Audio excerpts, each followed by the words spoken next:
ambalo pengine mwanzo tulikuwa tunazungumza kama tetesi, lakini sio tetesi tena. Mchezaji mpya ambao amemtambulisha beki wa kati Farouk Komara, nyota huyu kutokea Ivory Coast. Beki wakati kama ambavyo nimeweza kukuambia, umri mdogo, miaka 25. Pengine sura yake na umri wake ukaanza kuweka doubt. No, mkenge. Ana miaka 25, amezaliwa mwaka 2000, mtoto wa 2000. Wabongo tunasema hivyo. Ama vipi?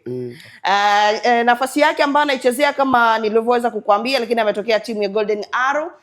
Namna gani ambavyo watu wanaendelea kumzungumzia na wale ambao walikuwepo pale, pengine mashaka yamekuwa makubwa kutokuonekana kwa Job kutokana na injury ambayo ameweza kuipata. Inaweza ikawa ni replacement moja nzuri kutokana na kupata mashaka ya kuwa na Job kwa muda mrefu ama kutumika sana.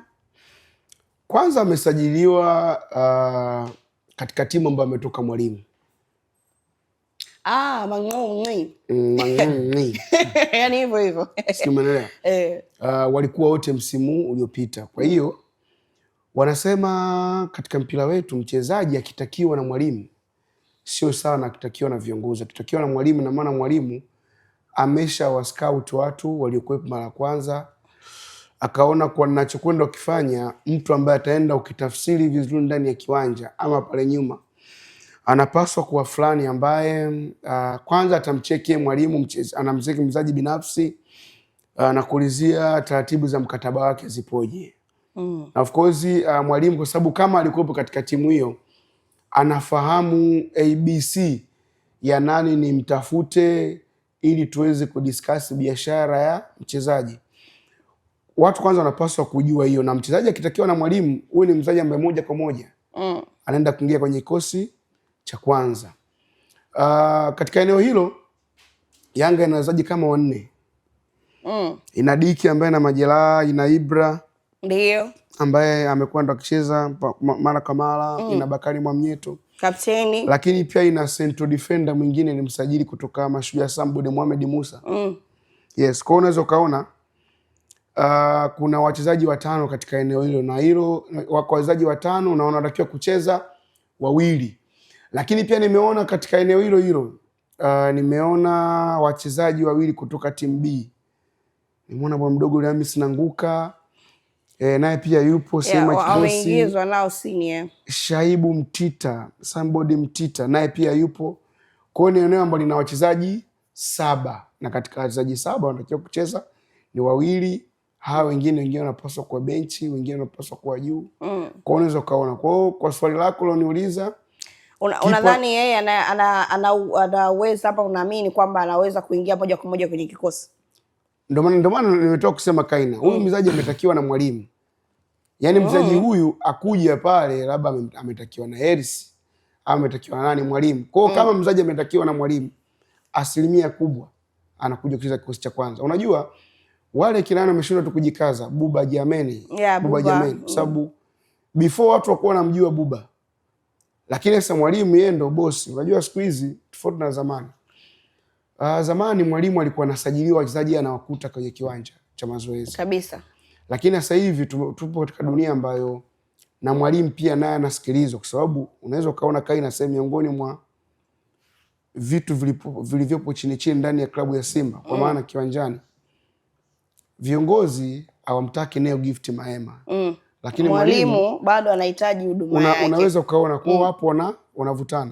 Na mwenye nguvu ni Mwalimu, maana tutalizungumzia hilo huko mbele. Kwa unaweza ukaona mimi ukiniuliza kikosi cha kwanza kama labda atapewa nafasi akacheza watu sawa, ndo Blembaka na Kabechi. Sasa ndo wewe ukipewa nafasi onesha. Kama akipatia ndo imetoka, lakini kama akienda maana unajua kinachotokea sasa hivi watu watakaa pembeni. Wanaangalia. Sikapoa mpeni jezi. Kapija pale mara kazungukwa. Mtu kaenda kapija, Diara katoa. Sawa twende. Imeenda na kwa kimo chake mtu ameenda amehedi labda chuma.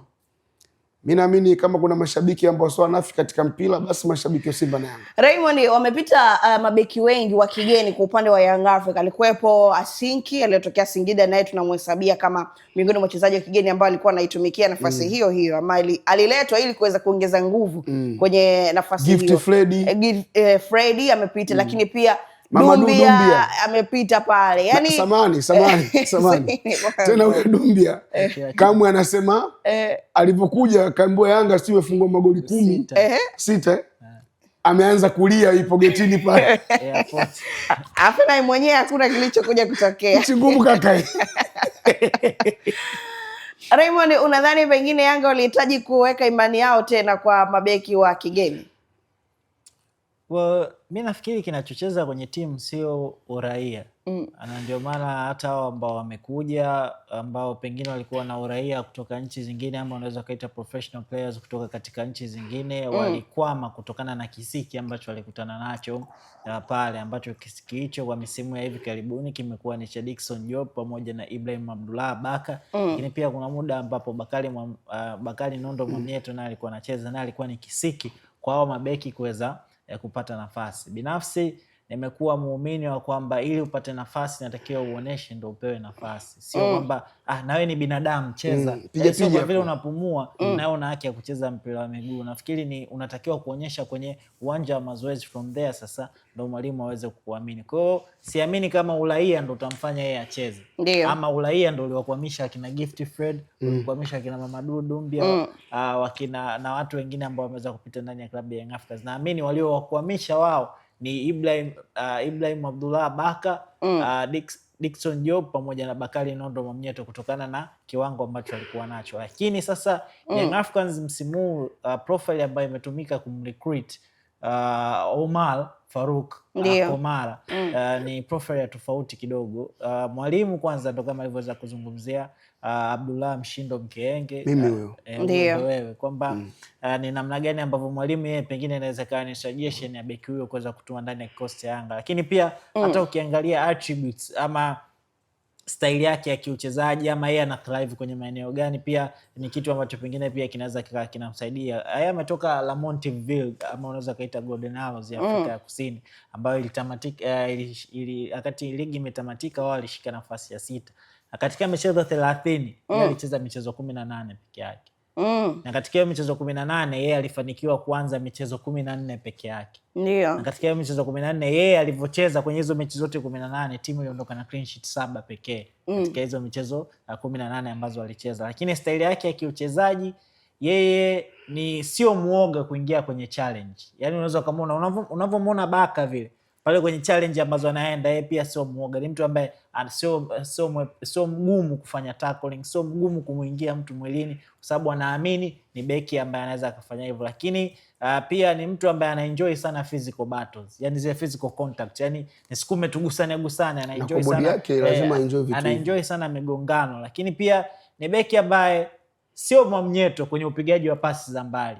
Yaani yeye anaenjoy zaidi kupiga pasi za hapa au Mkenge hii hapa kwa kuanzisha mashambulizi, lakini zile long range passes zile sio muumini. Lakini sio beki ambaye amekuwa akiingia kimiani, sio beki ambaye amekuwa akifunga mabao, kwa sababu kwenye huo msimu mzima uliotamatika hana hata bao moja. Ndio. Kwa hiyo unaweza kuona ni beki ambaye profile yake ni tofauti kidogo kutokana na hate yeye na Dickson Job. Lakini sasa Dickson Job yeye tunamfahamu matumizi yake mara nyingi ni ya akili kuliko physical contact ama kwenda aerial balls. Lakini anakuja Komara ambaye yeye kwenye physical contact yuko vizuri zaidi, lakini kwenye ule ubongo sasa wa kusema mimi nifanye ama nianzishe mashambulizi kuanzia chini ama nipige long range pass, hapo anazidiwa. Kama anaweza ka improve hivyo vitu, nafikiri nafasi yake inawezekana ikawa hapo. Lakini kama atasema tu mimi nimeletwa na kocha bana, naweza nikapata nafasi, basi ajue kwamba anakutana na watu ambao wamekuwa ni wagumu sana kwa mabeki ambao pengine walikuwa bora kuliko yeye ambaye amekuja hivi sasa. Sawa bwana, huyu ndio Omar Farouk Komara, ama unaweza kumuita Farouk Komara, vyovyote vile, lakini utakuwa miaka 25, miaka 25 kujisemea Mkenge bado dogo. Ni janja. Kwako wewe ambao unatufuatilia na kututazama, nadhani jana umeona utambulisho mwingine wa Young Africa, beki wakati ambaye umemtambulisha Yanga wataenda kuungana naye ndani ya msimu mpya wa ligi 26-27. Ni miongoni mwa wachezaji ambao wenye sifa kubwa zaidi. Yenyewe anakuambia ni beki wakati mwenye nguvu na utulivu anapokabiliana na washambuliaji, lakini ana uwezo mzuri wa kushinda mipira ya juu, jambo muhimu kwenye mpira ya adhabu. Lakini ana uzoefu wa kucheza ligi zenye ushindani kama Morocco na Afrika Kusini, hivyo anaweza kuhimili pressure ya mechi kubwa. Ametoka Afrika Kusini lakini pia hana kielele. Hana kielele, ni mtulivu. Yani sio mtu ambaye anapenda kuondoka kwenye eneo lake. Yani ukimwambia kaka, wewe ni beki, tulia hapo. Na sio mtu ambaye atasikia mimi niingie kwenye eneo la kiungo, baki asogee pembeni. Yeye sio michongo yake. Kwako wewe ambao unatufuatilia, unadhani pengine ni usajili sahihi ambao Young Africa wame ufanye? Dondosha comment hapo chini ili tuweze kufahamu mtazamo wako ni upi, na wale ambao walikuwepo before, je, unadhani ni replacement ambayo imefanyika nzuri kama hivyo ni usajili sahihi? Maswali ni mengi yanajiulizwa huko, wadau wa michezo pamoja na mashabiki wa Young Africa. Jambo